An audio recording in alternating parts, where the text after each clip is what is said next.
బిస్మిల్లాహిర్రహమానిర్రహీం. మిత్రులారా, అస్సలాము అలైకుం. దైవ శాంతి అందరిపై కురియుగాక. మనము ప్రవక్త ముహమ్మద్ సల్లల్లాహు అలైహి వసల్లం వారి యొక్క ప్రవచనాలు వింటూ ఉన్నాము. ఈ రోజున కూడా ఒక మంచి ప్రవచనం చెప్తాను. 637వ ప్రవచనము.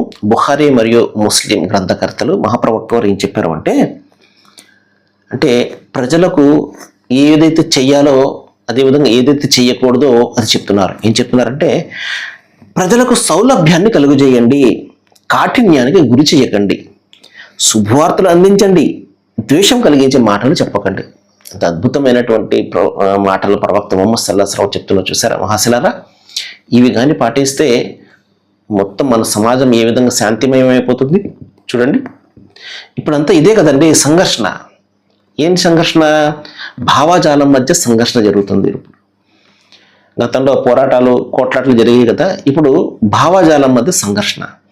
నా భావాజాలం అతనికి నచ్చకపోయినా, అతని భావాజాలం నాకు నచ్చకపోయినా నా రియాక్షన్ ఎలా ఉంటుందంటే అతన్ని చంపేసే వరకు కూడా, లేదా అతను నన్ను చంపేసే వరకు కూడా వెళ్ళిపోతుంది.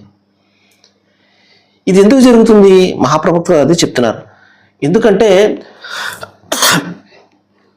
మృదుత్వం అని ఏదైతే దైవగుణం ఏదైతే ఉందో, దైవానికి ఇష్టమైనటువంటి గుణం ఏదైతే ఉందో అది మనిషి కోల్పోయాడు. ఒకటి కాఠిన్యం అనేది అతనిలోకి వచ్చేసింది. నాకు నచ్చనిది ఏదైనా కనబడుతుందంటే అది ఇంట్లో వాళ్ళే కావచ్చు, దాన్ని అతను భరించలేకపోతున్నాడు. మహాప్రవక్త ఏం చెప్పారు అంటే, సౌలభ్యాన్ని కలిగజేయండి,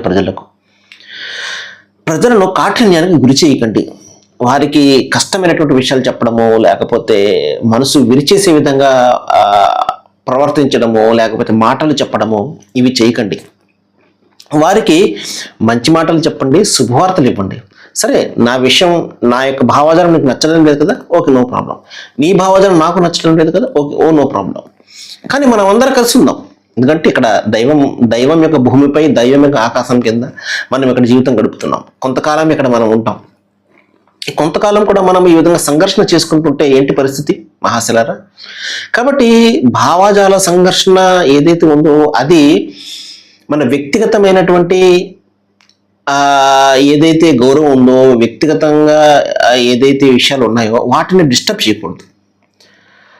ఇది ఎప్పుడైతే మనం నేర్చుకుంటామో మహాశిలారా, ఎప్పుడైతే మనకు ఇది అలవడుతుందో చాలా మట్టుకు ఆపదలు, లేకపోతే ఏమంటారు దుష్పరిణామాలు ఏవైతే జరుగుతున్నాయో వాటిని మనం అడ్డుకట్ట వేయచ్చు. మహాప్రవక్త వారు అది చెప్పారు. ప్రజలకు శుభవార్తలు ఇవ్వండి, మంచి మాటలు చెప్పండి, వారిని కాఠిన్యాన్ని గురి చేయకండి, వారిని బాధ పెట్టకండి అని చెప్పేసి ప్రవక్త ముహమ్మద్ సల్లల్లాహు అలైహి వసల్లం వారు చెప్పడం జరిగింది. సర్వే జన సుఖినో భవంతు. Thank you very much.